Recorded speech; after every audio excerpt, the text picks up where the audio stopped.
not even not to use that graphic any longer. How do I stop that? How do I turn the audio that off? Man, that is something I gotta take care of. Hi. Waiting for this music overlap to end. I'm checking myself over here on YouTube itself once again, getting washed out for some reason. I've talked about the issues with Talk Studio before, with Streamlabs Talk Studio. I don't know if using Streamlabs, their OBS system, did a comparative side by side yet, but their Talk Studio definitely has a lot of issues. I wish I could get this to stop. Good Lord.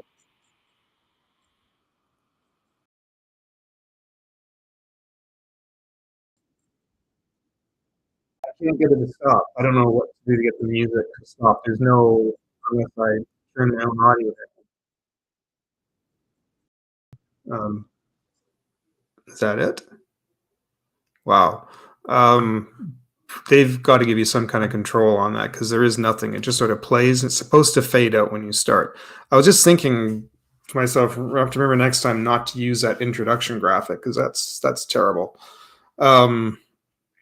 The sound is terrible. The graphic was all right, but the sound's terrible and it overlaps way too much, and you have no control over the audio level. That is horrible. I have to remember to message them about that. So I had subscribed to one more month for this, sort of accidentally, but I was sort of planning to, but it happened sooner than I thought. Anyways, I don't know if I'll renew it right away in January or not. I know there's they have a whole rewards thing and whatnot they set up so that they keep you subscribed longer, but it has to be worth it to me, and I have to have enough people watching and to make it worth my while in order to keep that. And right now with no viewers, even after I did an ad, that's kind of not. People always show up right when I finish. This won't be a long one tonight. I'm starting way later than I intended, and I even would have been put up a warning, but everything was a go. Everything was planned fine for today, except until my oven sort of caught fire, sort of, not entirely, but it has issues. That was a problem. And then just as I was kind of getting ready, a friend of mine called, and he's dealing with some difficult things. And that was just like right before I was going to start. What am I supposed to do? So, anyways, I am here. This is going to might be my last stream before 2023. Again, I apologize for breaking because I'm getting like flashing glares for some reason coming from my light, and I don't think it's showing up. It doesn't show up on the live stream, but it is. I'm seeing it on my broadcast screen. Sorry, I hate this thing. They need a better system, and it's not like StreamYard is any better. I think StreamYard in some ways worse and twice as expensive. So screw StreamYard. Yeah, so as I was saying, this is probably going to be. I might have one more before the holidays. We'll see. I'd kind of like to do one, depending on how things go over the next week, because all I'm going to be doing is working and getting ready to go to my aunt's. And I'm going to be visiting my aunt for the holidays. I usually do every year. It's in Bowmanville, which is about an hour's drive east of Toronto. I'm currently about an hour's drive west of Toronto. Toronto was kind of like the halfway point between myself and Bowmanville. So I just take something called the GO train. We have here, and the GO train connects all the little cities along the lake that kind of join into Toronto, and it goes kind of all the way from Hamilton, which is the tip of the lake, and it goes all across the lake to Toronto, and then continues up the lake the train itself continues to one city called Oshawa, and Bowmanville is right after that, and there is a Go bus connection that takes you there. Go is a pretty big system. It connects, there's several trains. They're like big double-decker trains. They have a full bus system that connects all the GTA and other areas outside the GTA. I wish they would expand across Ontario. I think it's a great system. They can't, unfortunately. I guess there's laws and things that they can't do that. But it's a really great system, and it's how most people commute to work. If you live outside of Toronto, you can work in Toronto, or vice versa, I guess, by using the Go system. Yeah, so that's what I'm going to be taking to go see my aunt, because it's also not that expensive, relatively speaking. Anyways, yeah, where was I going with that? So yeah, that's what I'm going to be doing with the holidays. I am working on some things from when I get back. I have a lot of ideas, and I've talked a bit about that already. I'm still working on some of it. Wednesday nights we'll be continuing Art Block. I'm hoping each week to have on, as weeks that I can have Enrique in here, I'll have on a guest, or maybe some weeks that he is here.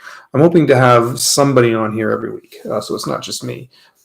So it's going to take a bit of planning, but I've talked to a few people already who are interested in doing this, and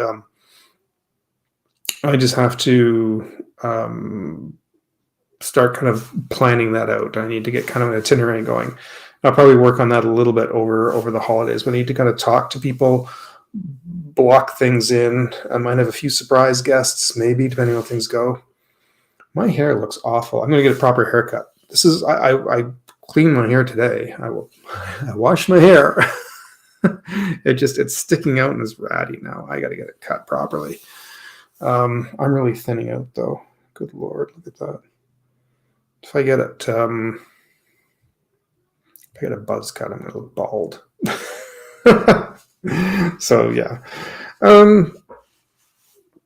Anyways, how's everyone doing? Let's take the chat. There's nobody there.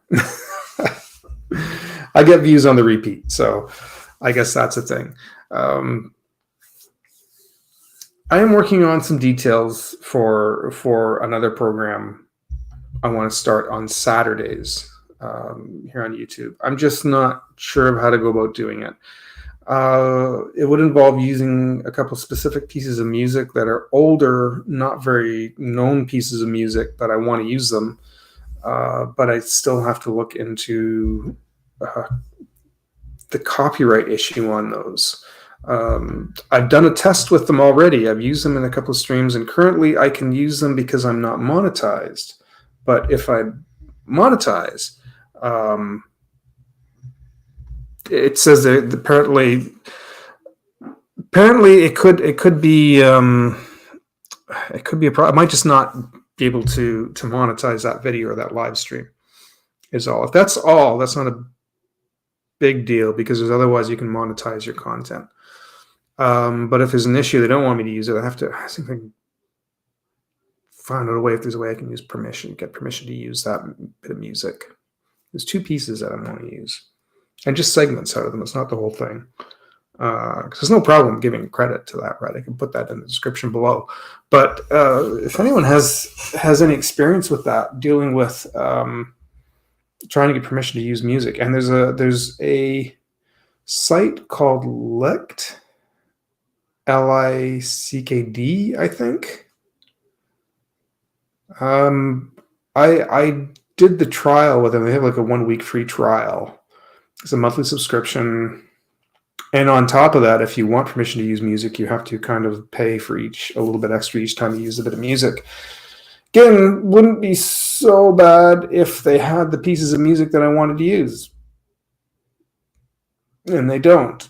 So I went in there, and then I discontinued. I didn't start subscribing. And of course, they sent a message saying, why did you subscribe? And I just sort of put in, I did the trial to see if you had, because the only way you can check to see if they have the music you want is if you actually start the trial. So I started the trial.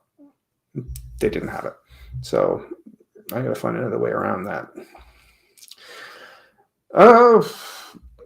What else is going on? Enrique is sick tonight. I was kind of hoping he might be able to do this tonight, but he's not, because I'm also I want to talk to him actually about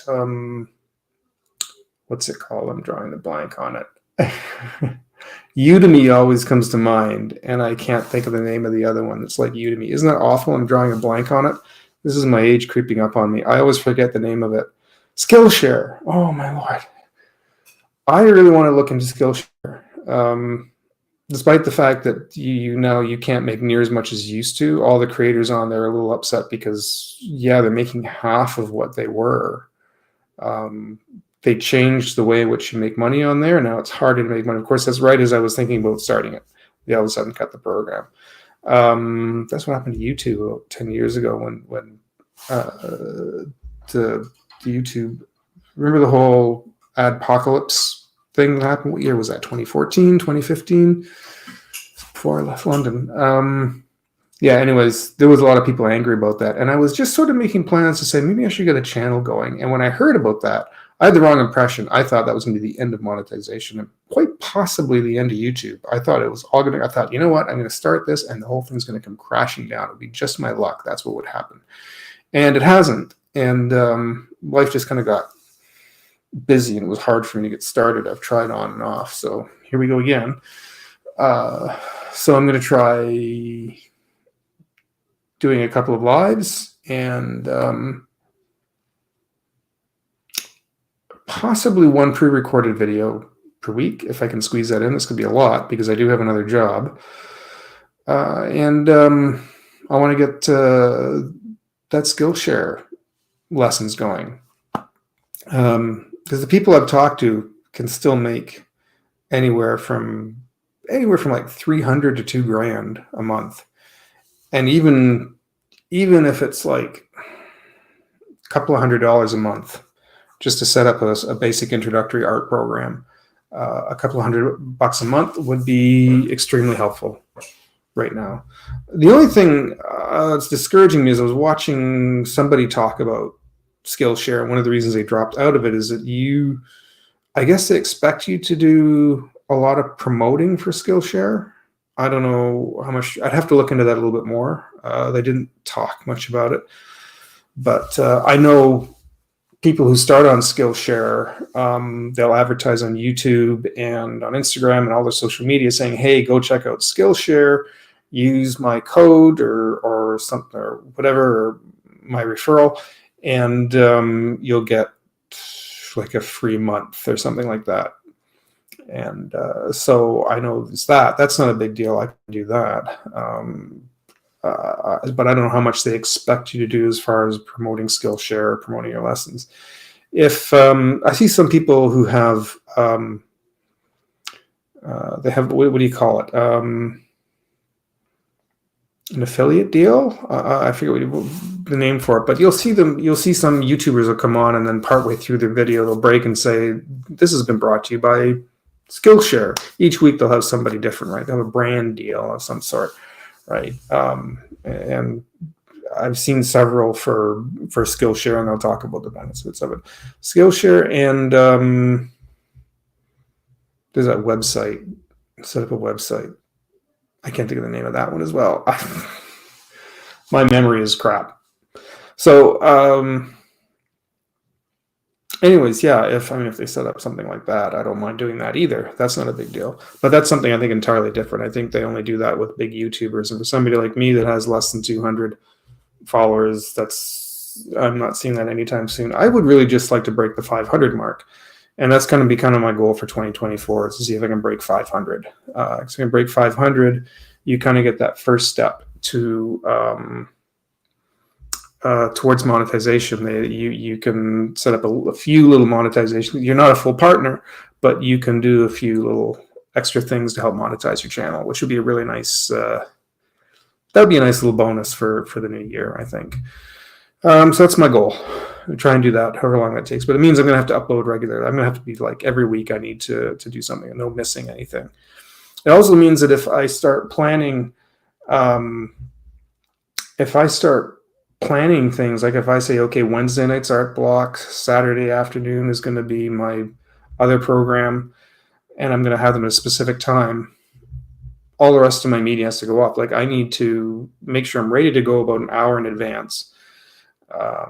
Switch off, like, wish I could switch off my internet, but I needed to broadcast out. But like the phone's got to go off. I got to like literally tell people and put messages out to say like, listen, I'm doing this. I can't be interrupted. No phone calls, no messages, no nothing. I'm going to be busy for the next hour and a half. That is it. Because if I don't do that, sure as hell, somebody will contact me. It goes without fail. So that's kind of the next. Sorry, that'll be sort of part of the plan for when I start that up. So it's yeah, the whole. Oh, hi, Terry. How are you? Just ignore people. Yeah, that's kind of what I have to do. That's why I'm going to switch off the phone and put messages out, because some people, you can tell them, hey, tomorrow I'm going to be busy, and then the next day they'll be like, oh, I forgot, and they'll call you like right when you're in the middle of something. I've like switched the phone off, come back, and I have like 100 messages. Hey, Phil. Hey, are you there? This is important. What are you doing? What's going on? What? And then you message. Didn't I tell you yesterday, like I'm doing a live stream? Oh, right, I forgot. You send me like 100 messages all of a sudden trying to get a hold of me. It was so important, and it's like without fail. So right now my phone's on silent, and like I said, they've only like 20 minutes before I was going to start, my friend phones me, and it was with some serious issues, and I'm like, oh. He usually doesn't call till later, but anyways, that's another story. I don't want to get into that on the live stream, but yeah, so I didn't really kind of come in today with much planned. I just kind of want to kind of just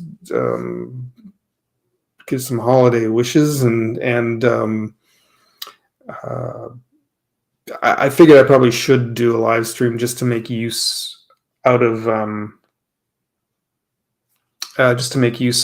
Talk Studio, since I paid for it for another month. So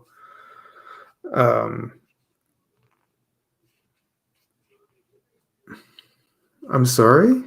Why are you, Captain? Say, where are you seeing that? My name should be Phil.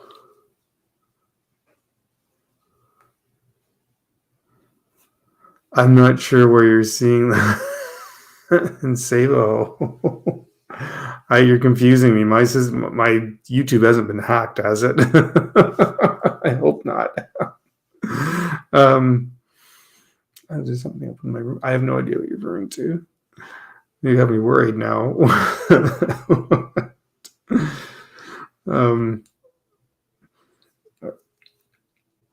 Okay. All right. Yeah. 20 statements. Oh, okay.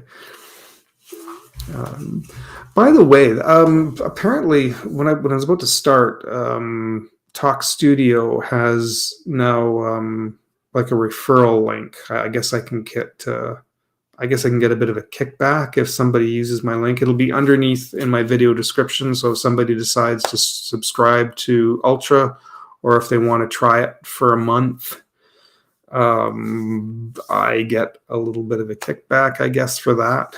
So if you want to try it, try Streamlabs as an alternate to StreamYard, because everybody wants to use StreamYard. Same thing, does the same thing. If StreamYard's just cheaper, but it all looks the same and does the same. So if you want to try it out, I get a little something back on it. It's from their affiliate program, but you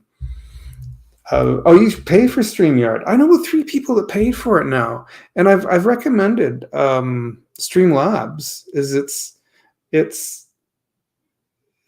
the same thing, and it's cheaper. It's so much cheaper, and you get the exact same results, even the same quality. I've tried it out. Mind you, I haven't tried their 1080p quality, but apparently it's identical. So I find it funny that everybody seems to. I guess StreamYard has good advertising, I guess, because people seem to be falling for StreamYard, and when this is like the same thing for a lot less money. But I don't know. You got a deal. How'd you get? What kind of a deal did you get? Unless it's the 7. If it's the if you're getting it in oh, they emailed an offer. All right. I know they started something for like $10 a month or something like that. But it's still lower quality. Like it's still 720p, I think. But if you're okay with it, then they're, and I'm finding that they're 1080. I don't even think these are in full 1080. They're not in full 1080p. It says it is. But they're both of them. I find their broadcast quality is a little choppy. It's not great. So later when I start back in the new year, I might have Ultra. I know it's like almost 20. It's for Canada. It's over $20 a month for Ultra. That, when I say Ultra, that includes, it's not just Streamlabs, but it also includes OBS, and you're kind of enrolled in part of their program, so you can get kickbacks, etc. You have a whole bunch of like nice, what do they call it? Like skins.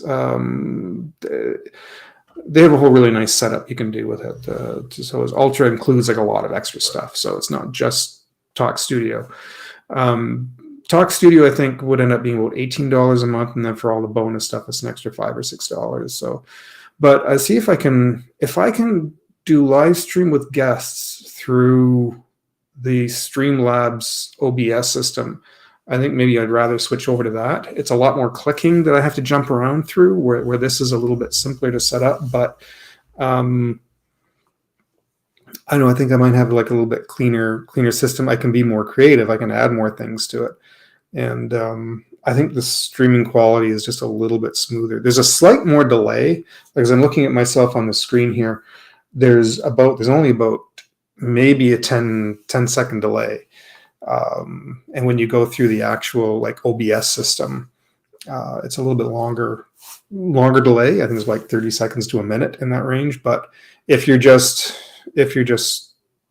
streaming and talking and interviewing with somebody, you're not too worried about the delay on it. That's not a huge deal.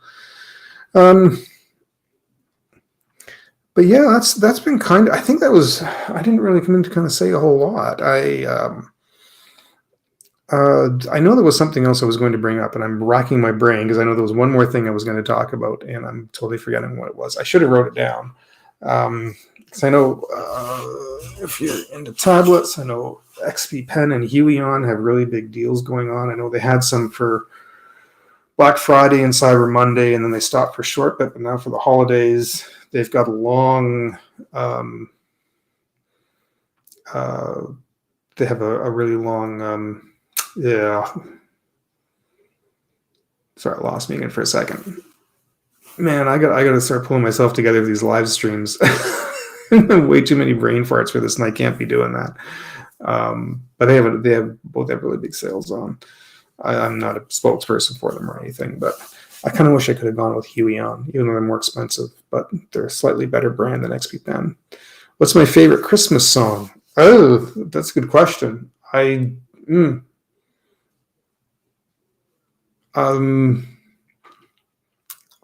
not sure. I always kind of like Sleigh Ride. I don't know why. I always just like the tune to Sleigh Ride, especially if you have like a really big full orchestra playing that. I just, I don't know. I was just like kind of the tune of that. It just always kind of got me in kind of a festive mood, that one, for some reason. I don't know. Yeah, I guess they've been playing a lot of Christmas. That's all they're playing now where I work. They're I work at the YMCA, of course. Most people know that. And in the speaker systems, they've been pumping through a lot of Christmas music and a lot of old ones. Like, I mean, we're talking about like going back to like the 30s and 40s and 50s old music from musicals. There's like pieces out of like White Christmas and yeah, it's very strange walking through the Y and hearing some of these there's like live recordings from like stage shows in the 40s they've been playing, because you can hear audience laughing at some point, and I'm like, what is it? And it's There's a couple there. One of them's Judy Garland doing a Christmas. I'm doing a Christmas thing, and that's old people love it. Yeah, we get quite a mix. That's true, because it's supposed to be a family place, right? So we get, depending on the time of day that you go in, we get quite a mix of people though in our place. We get a lot of young people that like to go up and play basketball up in the basketball courts. When it's time to close, kicking those kids off the basketball courts is like pulling teeth. Man, they don't want to go, and they take forever to get out of there. But in the morning, I know we get a lot of older people in the morning. I'm not a morning person, so I'm just going by what they tell me at the front desk, saying, yeah, they get lots of older people who come in and like to use the showers and the steam room and everything in the morning. And on Tuesdays and Thursdays, it's the racquetball, and it's all people who are like, I swear, who are like all over 45, mostly like in their 50s and 60s. There's a 87-year-old that works out there. Oh yeah, we get a couple like that too. Yeah. There's a fellow that comes in with a walker. What's funny is that he comes in with a walker and then he goes up and switches over onto the treadmill, walks and treadmill, goes back to his walker and takes. Racquetball is for the old folks. It is, yeah. They have whole tournaments there, and they're all over 45, over 50. Because I go into the they of course all have the plus membership, the adult only membership. So I go in there, and boy, how do I put this? Apparently,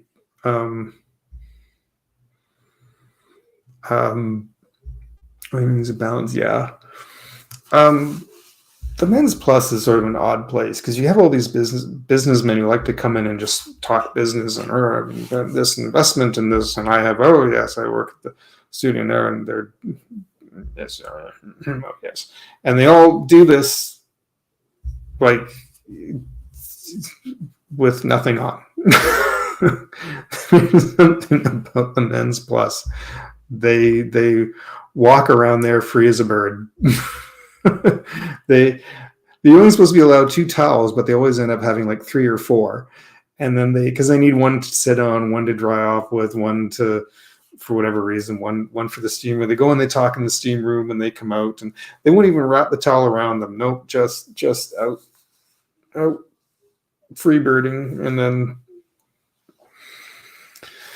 there's always a couple in there at the end of the night that don't want to leave either. And they're just like, oh yeah, I'm getting ready. And then about half hour later, after we've closed, they come sauntering out. But yes, they do. Yeah, networking. They do like to do networking. It's also of the 5. There's 5 change rooms. There's the family, so the adults can go with their kids. There's the women's general and the women's adult, men's general, men's adult. And out of those 5, the messiest one is always the men's adult. Sometimes the men's general, but more or less the men's adult. After everyone's left, I later go into auto scrub the women's change rooms. That's the only reason I go in there, and that's after everybody. See a barrel of pickles, you have no idea. That's a good way of putting it. But women's, you go in there, and it's they go through. They only use like a few towels. Like at the end of the night, after about 5 or 6 hours, you go in. They maybe filled one, because we do. Speaking of barrels, I have these big bins that are like big plastic, sort of like garbage bins, but they're what you can put your towels in on the way out. And in an hour, the Men's Plus can fill like 1.5 of those of towels, because they always ask for extra towels. So so you have to keep every hour. You have to go in there and empty them out because they keep filling them up. Women's though, 5 hours later, maybe 10 towels. and yeah, they take less work to clean, but men's, they leave their stuff behind, and there's things all over the place, and it's always a mess. But How did I get on this? This is not what I was intending to talk about. And, at least that's how it is here. I don't know if that's the same way at all of them, but that's the one, actually, the one that I work is like that. It's but yes, yeah, that is true. They I'll tell you a quick funny story too, is that because they like to go in, some of them go in, they call it the executive, right? And that's basically, they like to just go in, shower, shave, etc., clean up, and they like to go sit in the changer, or the steam room rather, for a while, and they come out and have a shower, then they go back and have another steam, and they go back and forth a lot. But when in the steam room, because it can get very odorous, they keep a bottle of eucalyptus in there, and this. We fill the little spray bottle up with the big ones. The big bottles show a symbol on it, says it can be poisonous, and it shows that it can be. It's not good for your skin. You shouldn't be putting it like right on. You can put it in the air, but you're not supposed to like rub it on yourself or anything like that, because it's a chemical mix. It's not just straight pure eucalyptus. And eucalyptus apparently can be poisonous. But they're obsessed with it. Like, they will go through one bottle an entire day, and I have to keep filling it. We have to always keep filling it, because they go in there and they'll want to spray it all over. They spray it on themselves all over, like, and they're obsessed with it. And they run out. Like, I'll come in to start my shift, and one of them come running up with an empty bottle. You refill this. And, okay, I can tell somebody's like, it's like they're addicted to it, and it's a little scary. And I go into the closet, and I'm like, oh, road, I'm gonna have to go down and get another closet. How long are you gonna be? Are you gonna be back soon with it? Oh, I'll be as fast as I can. Quit any time, right? But when they're gone at the end of the night, though, that the steam room stinks so bad. It's so horrible. So buy some cologne, yeah. I know, right? No, they are obsessed with that eucalyptus bottle. In the women's plus, they don't leave a eucalyptus bottle there, and it's because they have a sign up that says that it's scent free. And so if they want eucalyptus, they can request a bottle at the desk.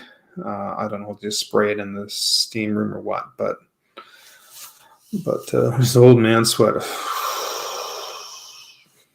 It's horrible.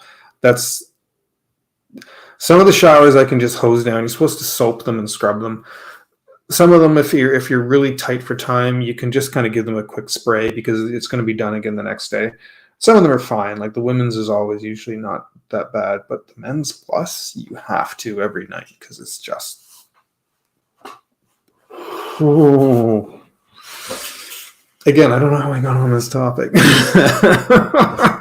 This is interesting for replay. I'm going to lose everybody on that replay stories. I'm going to have a lot more structure to all of this come January. But I've been spending some time in Procreate Dreams. I've been learning how to use that, spending a little bit more time in there, just kind of trying to do like bouncing balls and walk cycles. So funny, there's some young people out there who are already like animated short films, and I'm still like trying to do bouncing ball, because most of it's straightforward, but there's a few things with the timeline I don't quite understand. And importing, if you do some art in regular Procreate and then importing it into Procreate Dreams. So if you want to do like a painted background, you can kind of do that in Procreate Dreams, but it's you have more flexibility to do that part in Procreate. So you can do a nice painted background in Procreate, and then you can import it into Procreate Dreams, and then you can do the animation of the character like over that. And it's so it's just learning to do that import properly, because you can do it in different layers. And I was watching Aaron Blaise, who is a Disney animator.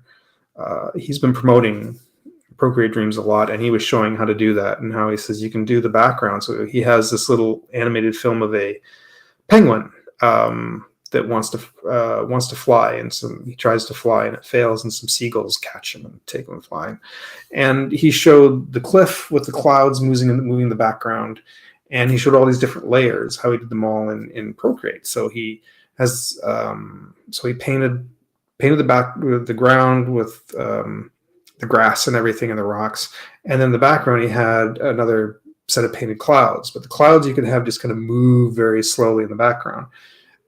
And so that's why that's on a different layer. And he demonstrated how to have all that set up in the different layers. And penguins can't fly. That's actually kind of the whole point of the film, is this little baby penguin, and he's watching these seagulls, and the seagull goes to kind of invite him in to come flying, and he's like, so he actually tries it. He runs and jumps off of the cliff, and he hits a branch, and it slings him up into the air. And then he's like, oh my God, he tries to fly and goes, oh my God, I can't. And he starts to fall. And the seagull that waved him in, two of them actually fly down and grab him, and then they kind of take him away, and he gets to kind of fly with the seagulls. So it's just a cute little film, and it's really short. It's only like a minute long, but it's really well done, actually.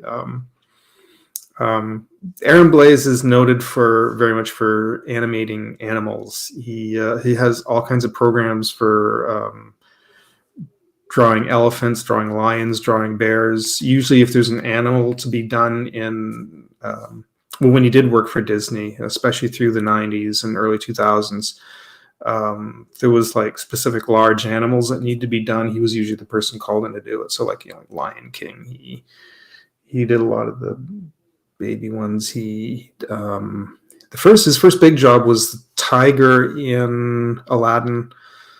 I did some of the lions in Lion King. I know he was like the main animator on Brother Bear. He was the animation director for that. Seeing turkeys fly, I didn't think they could. Didn't WKRP kind of verify that turkeys can't fly? I'd like to see that. I don't think they can get that high off the ground, though. Are you familiar with the show WKRP in Cincinnati, the famous Thanksgiving episode? That's where that whole thing kind of, they flew into a tree. I don't think they can go that high into the air. I don't think they can get up soaring into the air, but yeah, okay. I just wasn't sure. Some people haven't. Some younger people who are like in their 30s and younger aren't familiar with it. So I have to kind of tell the story about that. I saw that when it aired on TV. I remember that when that first aired on TV. All these famous things I'm coming across on YouTube, and I'm like, wow, I remember watching that the night it aired. Oh God. I was watching some of the famous Johnny Carson skits when he did Karnak the Magnificent, and the famous exploding sheep gag on Karnak, and it's got a huge audience reaction, a huge laugh, and I'm sitting there going like, I saw that the night it aired. I remember that aired, and it broke us all up, and it starts to make me feel very old.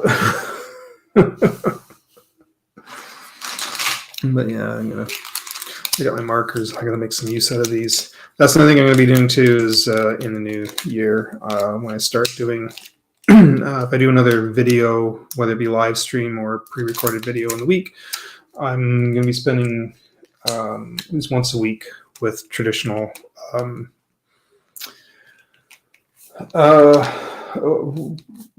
physical media, markers, paints, pens, that kind of thing. I want to spend like each week doing something, because I have so many different supplies. I have like watercolors. I have these oil pastel sort of crayons and I've got different kinds of markers and that. And I was kind of starting to try and do that, but again, it was hard to keep that up for a while. But I'm going to see what I can do in the new year if I can keep doing that. If I can start that up again properly, maybe about once a week. I'd kind of like to, I'm torn between whether that, if I do that, say like I plan to do that Monday, should I do a pre-recording and post it, which in one sense would be nice to kind of keep it edited down, or should I try and do that one live? It's tricky to do them live because it requires a 2-camera setup that's really awkward, and the camera over my desk is just out of range here is not the best. It works well enough, I guess, but I am going to be setting up. I have my new camera that I'll need to get. I have a Nikon that I bought and I've talked about, and I can hook it up as one of the cameras to the computer to use it properly, because it is like a mirrorless video camera. To hook it up properly, I need so I get a clean HDMI out, which means you don't get all the stuff on the monitor showing up on the screen. In order to get that, it requires I forget what it's called. You need another attachment for it to go through and then into the computer, so it gives you a clean HDMI. I have to buy that, and it's another expense, and I think the wire for it as well. So there's a couple of extra expenses. I'd like to get that though, so I can actually use that. But the quality, it will be fantastic, because right now this is it's just a Logitech Brio webcam, and it works well enough for this. I get a really nice image, but when I set up that camera, it's going to be so much nicer. It looks so much better. So I don't know. Now it'll look nice on my end right here, but what comes through on YouTube, that's going to be up to Talk Studio, right? They're the ones who kind of, because I'm looking at it here and it's still, it's so strange that it looks fuzzy and washed out. And I'm not sure why, because when I look at it on my screen, on the broadcast screen, it's very sharp. And there's little glitches as well. Remember when I did my Halloween episode? When I did the Halloween episode, I had a little graphic for the beginning. It had a little castle and little bats come flying out. And I worked on animating that, actually. And then I had it, in the end, it was all kind of spin out into the title. And because Talk Studio glitches, that spin out into the title froze and it jumped, and so that whole effect was gone. I was kind of a little bit perturbed, considering that I kind of worked on editing that together, and then the broadcast. So what you see is that he starts to spin and it freezes and then it jumps. And I was like not happy about that. So I've messaged them about that, and they're like, "Oh, we'll pass this along to our tech team." And I'm still not seeing anything better. But yeah, I seem to bitch about it every week. I go on about how frustrated I am with them. And I tried StreamYard for 1 month, and they kind of didn't look a whole lot better. It seems to be it was the same issue for the 1080p broadcast too. So Talk Studio, their base monthly for their 720p standard is, what is it, US? I want to say $7.99, $8.99. It was a little under $10. But you don't get a lot of the bells and whistles and everything with it. So it kind of, it's some of it, but not a lot. So I was, so I thought I kind of want to just, if I'm going to do it, I'm going to try and do it right. But anyways. Hi, Corey. How you doing? Good to see you. Have you tried streaming straight from OBS? So when I talk about OBS, there's Streamlabs OBS and then regular OBS. Regular OBS, I have issues with. I have it, and I use a Mac. I have the current Mac and the current operating system, and I have an issue that some people have reported with it. And it has to do with the audio on it, and that I can't, when I'm using it, and say like I start a broadcast or something, right? I don't hear any audio. So let's say if I want to start a broadcast and I want to play a bit of music in the intro and then have it fade out, I can't hear it. It doesn't come through my speakers, doesn't through anything. And it's apparently an issue that people have had with OBS. There's no, when you go into the settings, you can't change them. And it's an issue with OBS and with the current operating system with Mac. So you have no control over the audio.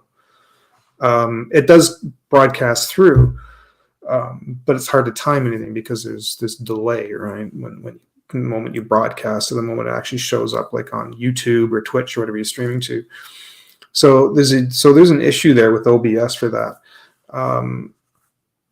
So I started using Streamlabs. Streamlabs version. There's Streamlabs OBS. I don't think they call it that anymore. There was an issue with that, but I still refer it to that so people know what I'm talking about. But they have other different little glitches and issues, but at least I can kind of work with it. So I'm starting in January. I was just actually talking about this earlier. In January, I don't know if I'll use this Talk Studio system. I'm gonna, as long as I can bring in guests with I don't know if with regular OBS, if you can bring in a guest. Streamlabs apparently does have something where you can bring in a guest if you need to, and I have to play around with that. I have to do a bit of experimenting with that to figure that out. So I'm going to be getting all that set up early in January once I'm back from my visit with my aunt. I'll be back probably around the 2nd or 3rd of January, and that's when I'm going to kind of get things underway. But I am going to try and play around with that. You can, but it's a hack workaround. Oh, God. If you know how somebody else said that online and it required something else, that ended up you had to like pay money for it and it would cost money or something. I don't know. But if, maybe come the new year, we'll chat. if you know how what it is or how to work it, maybe we'll chat in the new year. But that was because I fought with that for a long time trying to figure that out, and I got really mad and even tried messaging them. Apparently, then I found out I wasn't like the only person who had this issue and was messaging them. So that's but the funny thing is that Streamlabs version of OBS is almost identical. It's almost the same thing. You haven't used it in a couple of years. That's how we used to do Artcasters. Oh, okay, all right. Artcasters, you have guests on there, so as long as it's capable of doing that, doing like streaming with OBS. Yeah, it's a funny system to work around. I got playing with Streamlabs OBS, which is almost identical, and it's just there's a lot more clicking. So if I'm doing a broadcast and I want to take a break and jump to a break screen or bring in music, etc., it's all on these different things that you have to add in, and so there's a lot more clicking to switch to all of those. So there's a little bit here with Talk Studio, but it's all a little bit laid out. So all I have to do is just Bing do it, and it's a little easier to do that. So capture window video chat. Great solution. Yeah. They didn't OBS. One of them have something called. They started something. I got a Stream Deck. Oh yeah, okay. Yeah, I got a little one. I got to start learning how to use it, but I did get a little one with the 6 buttons on it. So once I gotta get playing with it, I gotta experiment with it. Where is it? I've got it here somewhere. No, it's gone now. I have it somewhere. I put it away probably. Yeah, I did get one though, and I'll once I get it all kind of spend a bit of time figuring all that out. January is kind of a nice time to start all this. The holidays are done. The sort of the build up through the fall and December holidays kind of all comes to a sort of this dead halt in January, and it's just cold and it's winter. So in many ways, it's actually kind of a nice time to start with projects like this and start figuring out what I'm gonna do with the year and what I want to do. So it'll be a nice time to kind of pull this equipment out, get it set up, and start experimenting with it all and making sure I can get everything to work. And I did use it a little bit. January is my birthday. Oh, okay. All right. You have to remember that then. All right. Still partying. So yeah, that's actually not bad then. So you can still continue the festivities into January.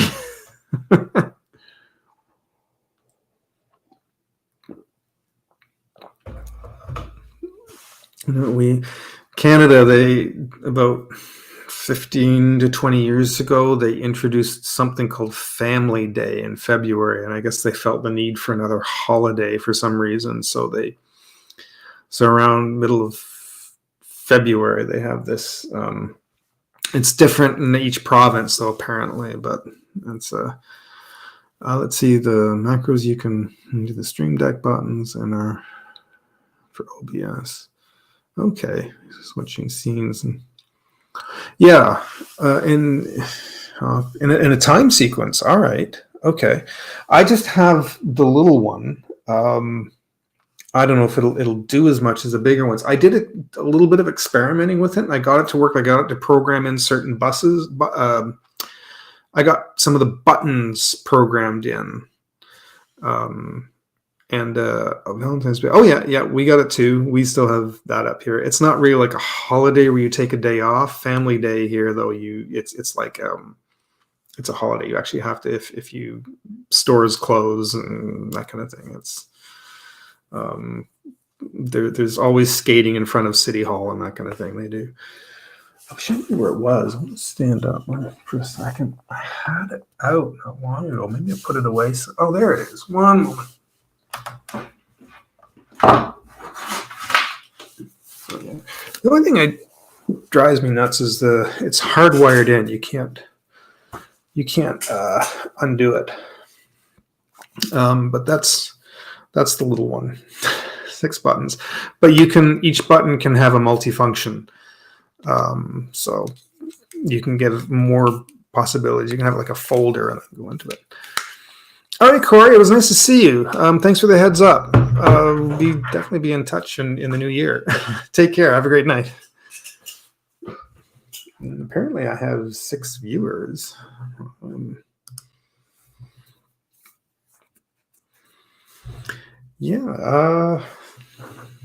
I think that's. I don't really want else. Like I said, I come in here tonight just without really a plan. It was just kind of say, "Hey, Merry Christmas, Happy Holidays, Seasons, Greetings," all that nonsense, and Happy New Year, and hope everybody has a good 2024. I'm just trying to think because I know there was something else actually I was going to talk about. It's still driving me nuts. I feel like when I close off the stream, I'm gonna be like, I was going to talk about that, and that was it. But Enrique normally was going to come in with me. Enrique was just away on a holiday, and I think it was sister's wedding or the apartment. Oh yeah, there was. There hasn't been any real updates with the apartment. We still not going to know anything until January. We know it's been sold. The new buyers were supposed to take possession end of November, and it got pushed to December 21st, which is in 1 week. I haven't heard from the still current owner. She hasn't. She was supposed to come see everybody before it changes hands. I'm gonna message her because our stove just like went this evening. It's overheating, and it was trying to do some cookies and it almost started burning them. And I took them out. The parchment paper was turning all black, and it kept overheating. and it has a little digital screen on it that puts up like an error code. And so I know whatever F1E6, whatever that means. There's something wrong in it anyways. So it's done it a couple of times before, but usually just cool it off, turn it off, let it cool off, and then start it again. And then it seems to work fine. But this time I tried it like 3 times and it was not working, which is why I was late getting started tonight. So I hate to throw that at my landlord one week. If we don't need to use the oven itself, the burners on top are fine. But if we don't need to use the oven itself, might wait until the new owners take over. But as far as what's going to happen with the building, we won't know till January. It might not. Like I said, we've got an empty unit above us, and the lady across the hall, she's moving. So we're going to have 2 empty units. If they rent, then we'll probably be here for a while. But if they don't, we're sitting here a couple of months into the new year and they're still sitting empty. That's probably not a good sign. It's December, you need your oven. I'm going away for the last week. Jim, I know my roommate might need it. I don't know if he's cooking. I know he's going to see his family. We might. Yeah, I don't know. We'll see what happens. I know they put in a brand new stove upstairs. Otherwise, I'd say I could use that one, but I don't want to start using a brand new stove and make a mess of it when it's supposed to be for people who are moving in. I don't think we'll be able to do that. But I don't know. Well, I'll mention it to the landlord and we'll see what happens. But yeah, so I don't know. If it comes down to the fact that we have to move, I have options and I'm kind of prepared to do that. I don't like the process of packing and whatnot, but it might not be a terrible thing. But that goes into a whole nother story. I might actually be able to stay with my aunt for a few months until I get things sorted out. So that might not be a problem. But I don't know. We'll play it all. I'm going to just play it by ear, see what happens, take it a day at a time. Yeah. There was something Enrique was going to be on here tonight and he's sick. He was on holiday and he got sick, so he couldn't be on tonight. And I was thinking of trying to contact someone else to sort of co-host with me, but he was not available. So, but yeah, so it's just, that's fine. I can just come on here tonight and sort of chat for a bit. I thought of maybe opening up a program because I've been experimenting a little bit with Affinity Photo, which I really like using, but I haven't learned a whole much more with it, and I already did kind of a demo last week, and I've talked about it the last couple of weeks, actually, I think. So it's so I thought there's not much point in kind of opening that up. There's nothing really more I can tell anybody about it. I did subscribe. There's an interesting little program for people who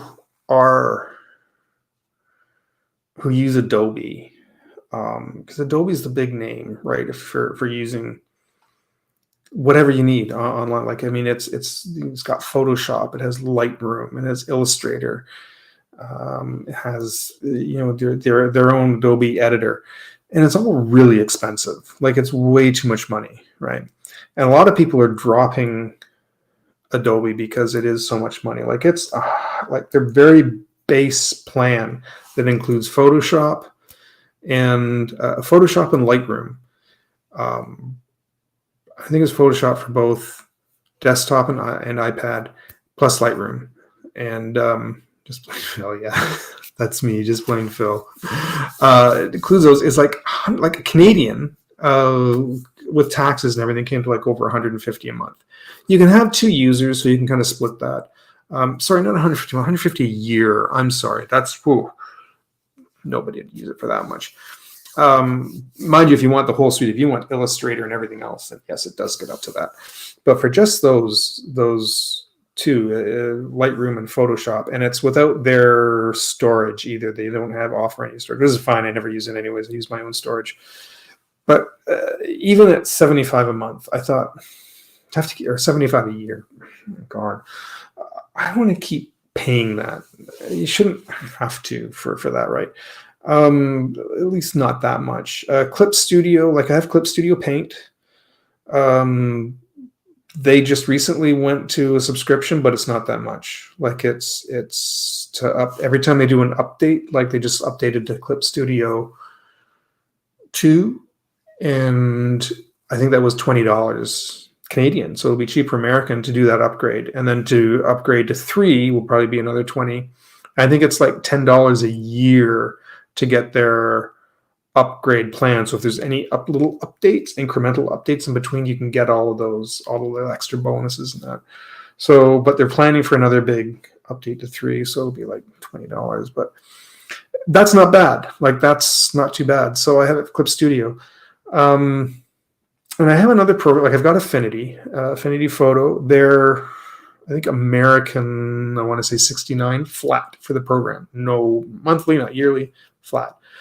I have something called Pixelmator Pro. I had the original Pixelmator for years. It wasn't that expensive, and then a couple of years ago I upgraded to Pro.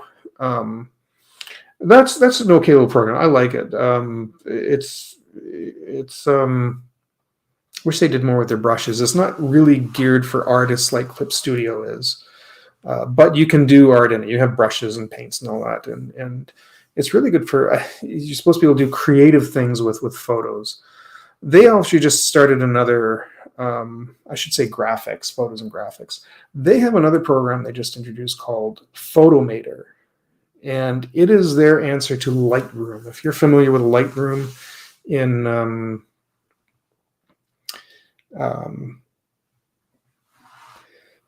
if you're familiar with Lightroom in Photoshop, Photomator is their answer to that. That's their version of it, and I kind of like it. It's if you have a Mac, it syncs with your photos on Mac, and it sort of links up with that, and it looks very similar. The interface looks almost identical to Apple Photos. But it has much more in the way of the controls on the right. So when you open that up, it does a whole lot more. So you can do a lot of adjustments with your pictures. So if you're working in RAW in photos, if you're a photographer and you just want to sort of bring those pictures out and bring out the colors and adjust backgrounds and etc. It's it does a really excellent job. I was using the tool, the Band-Aid tool, whatever it is, if you want to take out specks or lines, if you want to take out little power lines, the background, that kind of thing. It does an incredible job, so much better than the regular Photos program does. And Pixelmator, which is their artsy program, is, I want to say, $60 a year. I'm not sure that's Canadian or American. I think it's Canadian. It's not, it's a year. I'm sorry, 60 flat. 60 flat rate. That's it. And you own the program. Photomator, they have both. So you can do monthly, yearly, or you can buy the whole thing outright, which Canadian is like normally $120. They have it on right now for $100, but that's one-time payment and you own it permanently. If you don't want to put out that much, I think you can get it yearly for $30 or monthly for $6. I had the free trial with it. I liked it, but I'm paid the $6 to get one more month on it just to play around with it a bit to see if I want to actually own it outright. And I'll decide that in January. But it is really good if you like photography and you don't want Lightroom and you have a Mac. Photomator is really an incredible program, and they're just building on it. Every month they do updates to it and just keep improving it. So it's everybody's doing the subscriptions, and it's kind of obnoxious. Some of them are kind of catching on to that now, and a lot of new ones are like going, you know what, we're going to put this out and we're not going to do a subscription. We'll just do a flat payment. Here you go. The hard thing is, I guess, is if it's a company with employees, is how do you keep paying them? That's my only thought. It's like for Procreate, I don't know how, they have a team of about 14, 15 people, and their program is only like $10 flat. Like, how do you keep paying your employees? So that I don't know. Like, I mean, I guess you can do things like sell brushes and extra add-on packs to the program, things like that you could. But if you don't have a subscription rate, I don't know how they I don't know how they keep paying their employees. But and now they've got the animation program, Procreate Dream, so people are buying that. So now they have a new program that people can buy. But yeah, but people don't like paying subscriptions, yearly subscriptions, and now companies are starting to kind of figure that out. Although the funny thing is, some of them are still changing to that route. Like Adobe's stuck on that. They're doing that forever now. Like that's all Adobe's going to do. I can't see them ever going to owning a program flat out, right? Apple, their editing program, Final Cut Pro, is $300. They just released it for the iPad, which is, I believe it comes to like 60 or 70 a year. So that one is a subscription for the iPad, but they want to start a subscription for their big desktop program. I really want Final Cut Pro. I love it. They give you a 90-day free trial, and when there's an update to the program, a massive update, you can get the 90-day trial again. So you can get it more than once. But in Canada, like it's $300 US, and in Canada it's $400.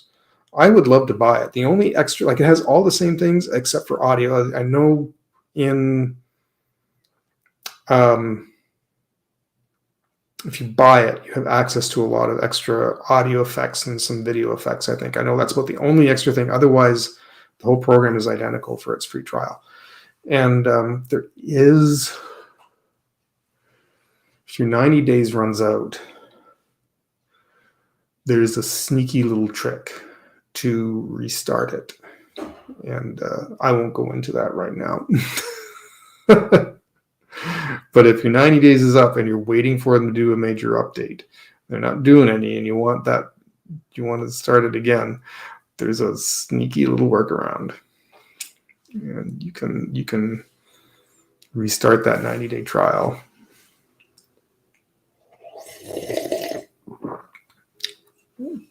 Anyways.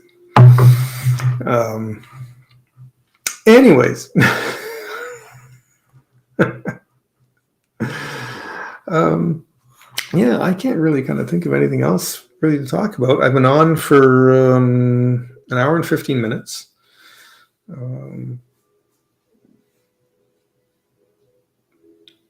can hear my roommate playing music. I can hear the Godzilla theme playing in the background. Oh, that's another thing I guess I can mention real quick. I don't know if I talked about last week. Most people know I'm like a big Godzilla nerd, and I know that's something not for, I mean, I've got like 2 posters on the wall back there for Godzilla stuff, and I got toys and figures and all that I've collected over the years. I used to actually sell them at one time. I was starting a little business that I had called Kaiju Collectibles, and I was actually I would get them wholesale and then was selling them. And I made a little bit of money at it, but not a lot. But I really enjoyed it. I love doing conventions and selling. So anyways, I grew up watching the movies. When I was a kid in the 70s, Saturday afternoons were for like Godzilla movies. That's why I started watching this show called Superhost, and which gave me the idea for what I want to start in January. But anyways, and they had Godzilla movies on, or Gamera, the giant flying turtle Gamera. They had those on like at least twice a month on Saturday. So I grew up with those, right? I grew up on those things for years, and they're just silly fun, right? They started another set of movies in the 90s and kind of rebooted them, and in the 2000s they did. And for the longest time, they kind of did the guy in the suit thing. They just sort of stuck with that.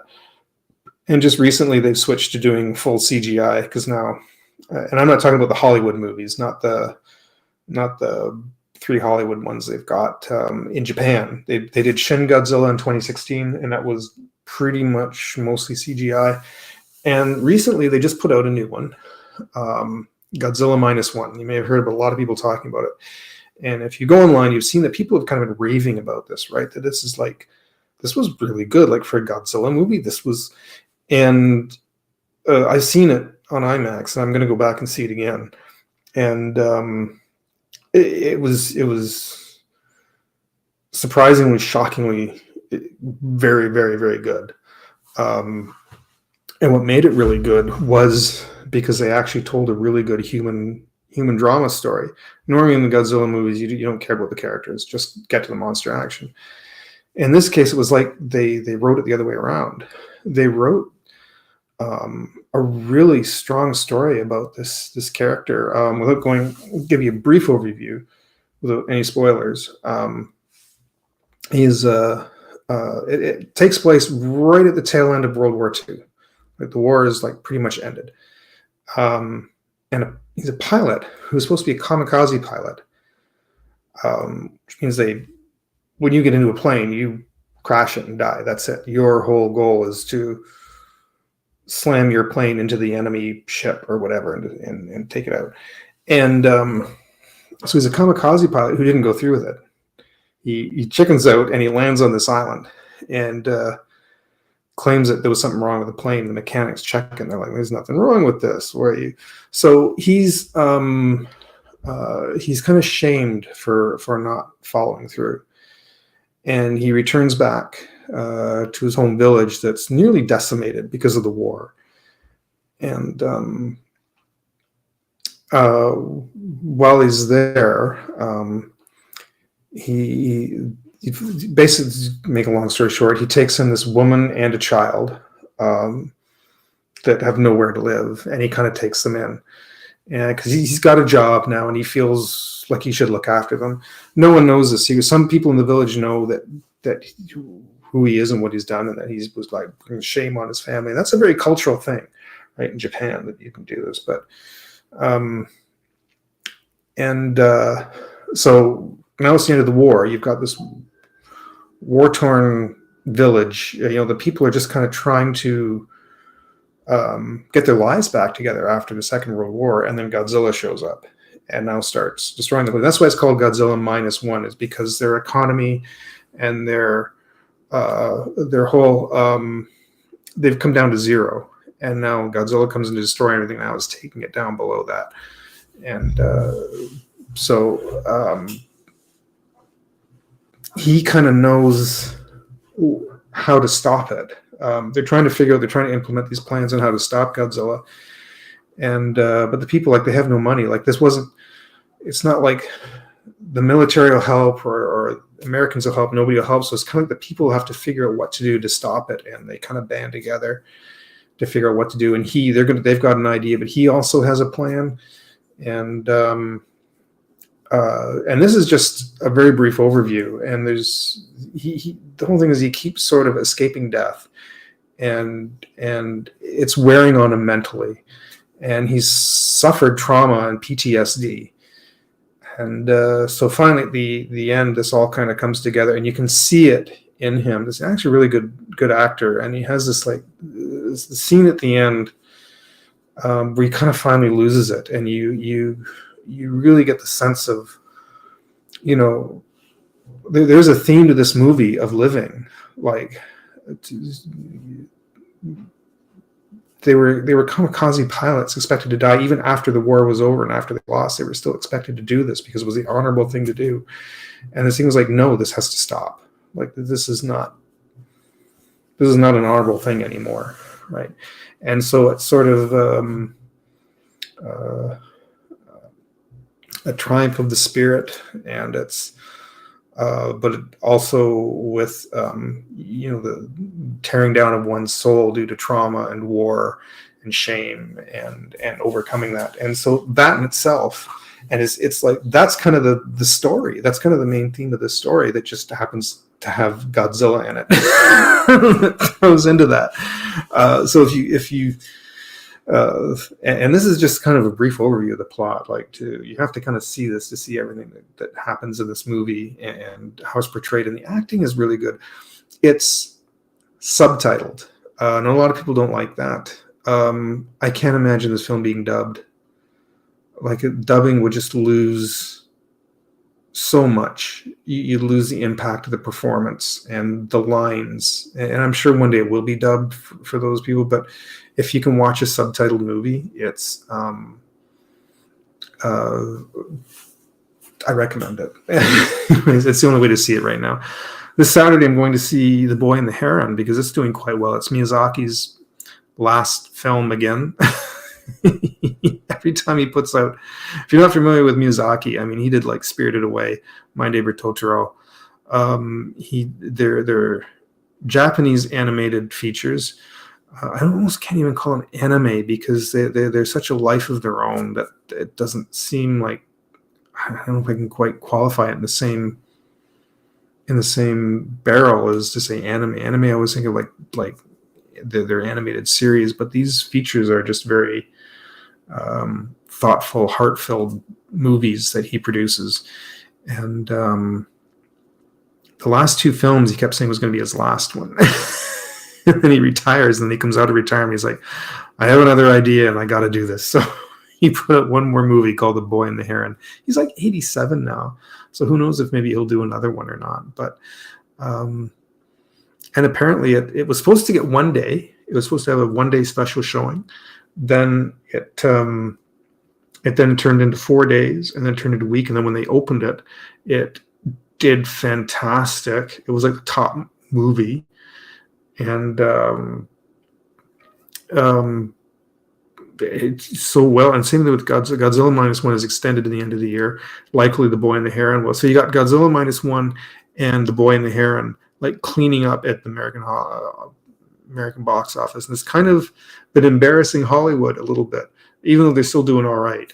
But the fact these two films are doing so well is kind of, and the fact that Godzilla -1 was done for, translated to American dollars, was done for $15 million, where most films like that of that magnitude and that size usually like 100, 200 plus $million poured into it.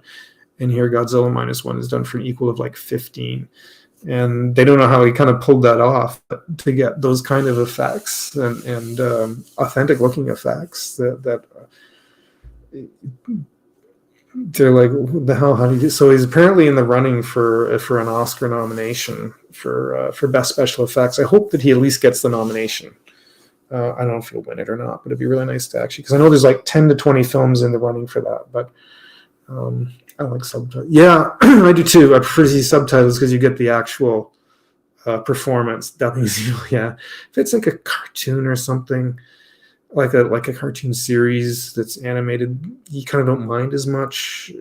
But for some of these like features or their movies, especially their live action movies, I like to hear them deliver the actual line and see the actual performance. Dubbing just. Miyazaki used to animate what Disney. Yeah, I know some of them started calling him the Japanese Disney, and you kind of cringed a little bit at that, but I can see what they mean. But yeah, he is like a higher standard of stuff. It's very stuff is so creative, like it's just very thoughtful, and they have good stories and. Yeah, performance is lost with dubbing. It's true. I don't like when I go see The Boy and the Heron. I really want to try and find like there's two versions out. There is a subbed and a dubbed, and I'm going to see if I can try and get the subtitled version. It's I prefer it, even though it is animated. It's a lot. They hired all these famous Hollywood voices for it, and they're advertising it with so and so doing these voices, and these big Hollywood names who aren't voice actors for animation. There's some people who are really good at voice acting for animation, and others that aren't. Others are just in there because they have a name. And it just always ends up falling flat to me. There's people who are specifically voice actors for animation. It used to be that way years ago. Like if you look at the old Disney movies, these are people who were radio performers and they were entertainers, and so a lot of them became voice actors for animation. That was like a thing. That was a job. Was you were an animation voice actor, and because you were good at it, you knew how to deliver lines and make them believable and entertaining. Like you're not just reading off a piece of paper. But they hire some of these Hollywood actors that just can't do voice acting. So it's yeah. So if you can see it subtitled or subtitled. I love the history of radio. Yeah, it is. It's an interesting thing. My mother would tell me stories about like when she was growing up little, and before they got their first TV, the family would gather around the radio and they'd listen to these radio shows, and they were adventure stories and whatnot, and how they would do all these sound effects using physical props, and they have a narrator, and then it was, you kind of had to use your imagination to visualize it, right? And so it was.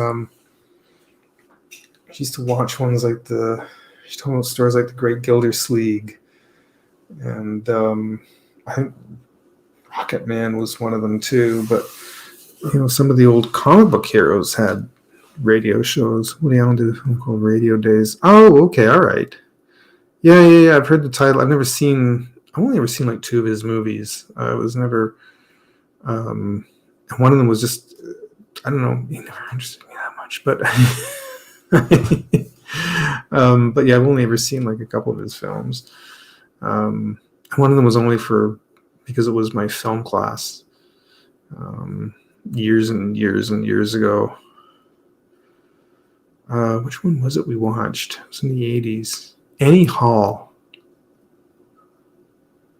And all I remember is him standing in the line arguing with somebody about the movie, which was actually kind of a funny scene. It made me laugh.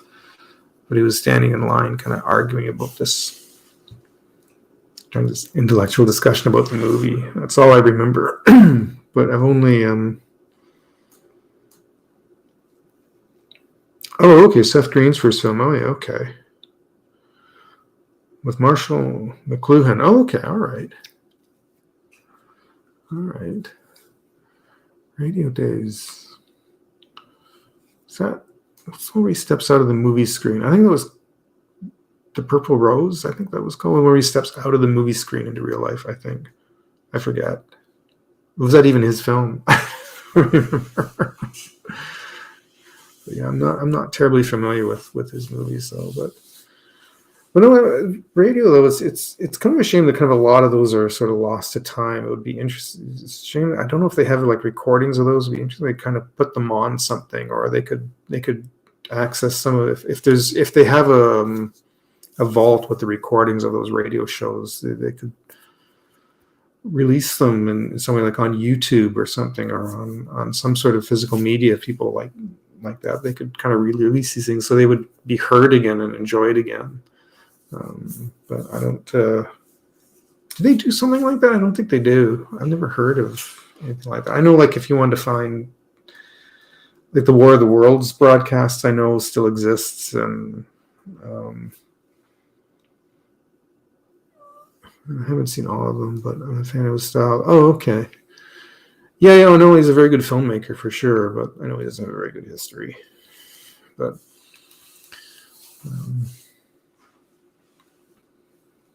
it's the time.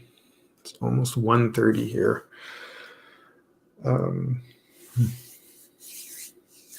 It's kind of at 1:30, and I think I'm going to call it for a night here. I'd like to try and do another stream. I want to say Saturday, and you're going to bed anyways. So all right, so it's a good place to end it. So, well, thanks for joining in, Terry. It's always good to see you. And I'm not sure if I'm going to do another one. I'd like to do another one before I go, just simply because I've paid for a month for this thing, and I'd like to make use of it. But I'll see if I can do one Saturday. I'll make an announcement for it. So have a good night, Terry, and have a good night, everybody. And again, if I do another stream, I'll make an announcement for it. But I was up to like 6 viewers at one point. Thanks for sitting in. And if I don't get a chance, have a great holiday season, everybody, and Happy New Year. We'll see you all soon. Good night.